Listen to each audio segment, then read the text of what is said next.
여러분, 안녕하세요. 보통 글의 제목이 내용을 전부 말해준다고 생각하기 쉽잖아요. 그런데 과연 정말 그럴까요? 오늘은 시편 52편의 제목 뒤에 숨겨진 훨씬 더 깊고 놀라운 이야기를 함께 파헤쳐 보겠습니다. 맞아요. 보통 책 제목을 보면 이런 내용이겠구나 하고 짐작하잖아요. 근데요, 이게 고대 문헌, 특히 시편으로 오면 얘기가 좀 달라져요. 어떨 땐 이 제목이 뭐랄까 길을 안내하는 열쇠가 아니라 오히려 진짜 의미를 꽁꽁 숨겨버리는 자물쇠 역할을 할 때도 있거든요. 오늘 바로 그 미스터리를 한번 같이 풀어보려고 합니다. 자, 그럼 첫 번째로 이 시편의 제목이 왜 이렇게 수수께끼 같은지, 그리고 이게 어떻게 해석에 덫이 될 수 있는지부터 한번 살펴볼게요. 이 시편에 붙어 있는 제목들 있잖아요. 이게 과연 원래 시를 쓴 사람이 직접 붙인 걸까요? 아니면 나중에 책을 엮던 편집자들이 붙인 걸까요? 이게 사실 학자들 사이에서도 아직까지 결론이 안 난 문제예요. 그러다 보니까 제목이랑 본문 내용이 좀 생뚱맞게 느껴지는 경우가 꽤 많다는 거죠. 이건 시편 전체에서 아주 흔하게 볼 수 있는 특징이기도 하고요. 한번 비교를 해볼까요? 예를 들어 시편 18편 같은 경우는요. 사무엘서에 거의 똑같은 내용이 나와서 이래서 이런 시를 썼구나 하고 배경이 확실해요. 그런데 오늘 우리가 볼 시편 52편은 좀 이상합니다. 제목에는 떡하니 에돔 사람 도액이라는 이름이 나오는데 정작 시 내용을 아무리 읽어봐도 이 사람을 떠올릴 만한 구석이 하나도 없는 거예요. 바로 여기서부터 이게 뭐지? 하는 해석의 문제가 생기는 거죠. 아니, 그럼 대체 이 도액이라는 사람은 누구길래 시편 제목에까지 등장하는 걸까요? 근데 막상 기록을 찾아보면요, 이 연결고리가 생각보다 되게 약해요. 시에서는 이 사람을 깁보르, 그러니까 엄청난 용사라고 부르거든요. 근데 역사 기록에 나오는 도액은 그냥 사울왕의 재산 관리인 정도였어요. 물론 그가 저지른 일이 끔찍한 비극을 낳은 건 맞지만 이 시 전체가 그 사람 한 명을 저격하기 위해 쓰였다고 하기엔 스케일이 좀 안 맞는 느낌이랄까요? 그래서 이 도액이라는 이름에만 너무 집착하면 오히려 이 시가 말하려는 더 큰 그림을 놓칠 수가 있다는 겁니다. 자, 그럼 이제 이 한 사람의 이야기라는 틀에서 벗어나서 좀 더 넓은 시각으로 이 시를 들여다볼까요? 여기서 아주 중요한 관점의 전환이 필요합니다. 원전의 저자가 이런 말을 해요. 시라는 게 어떤 특정한 사건에서 시작됐을지는 몰라도 결국에는 한 사람의 경험을 훌쩍 뛰어넘어서 아주 보편적인 성격을 갖게 된다고요. 왜냐하면 시인은 그 사건을 그냥 기록하는 게 아니라 누구나 공감할 수 있는 객관적이고 보편적인 언어로 표현하기 때문이라는 거죠. 바로 이거예요. 우리가 찾아야 할 게 바로 이 보편적 메시지라는 겁니다. 특정 인물, 특정 사건에 갇히는 게 아니라 시대를 넘어서 지금을 사는 우리에게도 똑같이 적용될 수 있는 그런 핵심적인 진리 말이에요. 네, 바로 이겁니다. 여기서 해석의 관점을 확 바꾸는 거예요. 도액이라는 한 사람한테서 시선을 딱 떼고 이 시가 그려내고 있는 어떤 보편적인 인간 유형에 집중하는 거죠. 그렇게 보기 시작하면 정말 훨씬 더 크고 강력한 이야기가 눈앞에 펼쳐지기 시작합니다.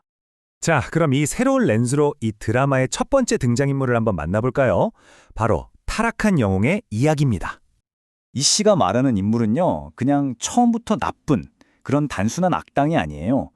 오히려 한때는 정말 위대했던 강한 자, 그러니까 타락해버린 영웅의 비극을 그리고 있는 거죠. 생각해보세요. 이 사람은 원래부터 나쁜 사람이 아니었어요. 오히려 하나님의 은혜도 경험했고 주변 모든 사람들한테 저 사람은 진짜 용사야 하고 인정받던 그런 인물이었단 말이죠. 그런데 교만해진 거예요. 하나님의 영광이 아니라 자기 자신의 영광을 좇기 시작했고 결국에는 선보단 악을, 진실보다는 거짓을 더 사랑하게 되어버립니다. 딱 이스라엘의 첫 번째 왕 사울왕이 떠오르지 않으세요? 이 인물의 비극이 더 깊게 다가오는 건 바로 그가 얼마나 높은 곳에서부터 추락했는지를 우리가 알기 때문입니다. 시편은 이 사람이 어떻게 무너져 내리는지를 아주 단계적으로 보여줘요. 처음엔 교만, 그 다음엔 반역, 그리고 결국엔 자기가 가장 안전하다고 믿었던 그 삶의 터전 자체가 송두리째 뽑혀나가는 심판을 받게 되죠. 근데 여기서 진짜 소름 돋는 부분이 뭔지 아세요? 히브리어 원문을 보면요. 한때 위대했던 그 용사, 하기보르가 결국엔 힘없는 그냥 그 남자, 하게베르로 전락하는 이 절묘한 언어 유희로 그의 완전한 몰락을 보여주고 있다는 거예요. 정말 대단하죠? 자, 이렇게 무너져 내리는 영웅이 있다면 그와는 정반대의 길을 걷는 사람도 있겠죠? 이제 이 이야기의 또 다른 주인공을 만나보겠습니다. 시편은 의로운 사람을 묘사할 때 아주 강력하고 또 생명력이 넘치는 이미지를 가져오는데요.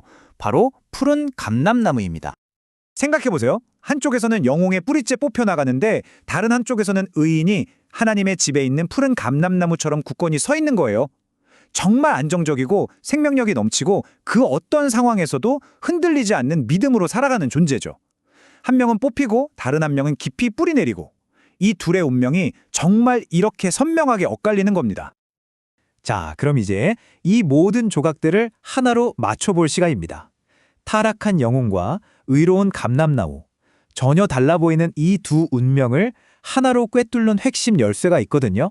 바로 인자하심의 양면성입니다. 이 시의 결론에서 아주 중요한 역할을 하는 히브리 단어가 하나 나오는데요. 바로 헤세드입니다. 우리가 보통 인자하심이나 자비, 사랑 이렇게 번역을 하는데 사실 그 속뜻은 훨씬 깊어요. 그냥 감정적인 사랑이 아니라 약속에 기반한 변치 않는 신실함, 바로 그런 걸 의미하거든요.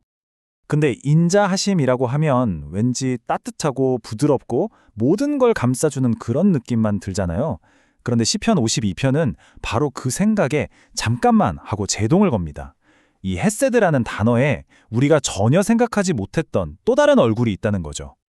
바로 이게 이 시가 우리에게 주는 정말 놀라운 통찰입니다. 하나님의 헤세드, 즉 그 신실한 사랑에는 두 가지 얼굴이 있다는 거예요. 의로운 사람에게는 마치 푸른 감람나무처럼 번성하도록 붙들어주고 키워주는 따뜻한 사랑으로 나타나고요.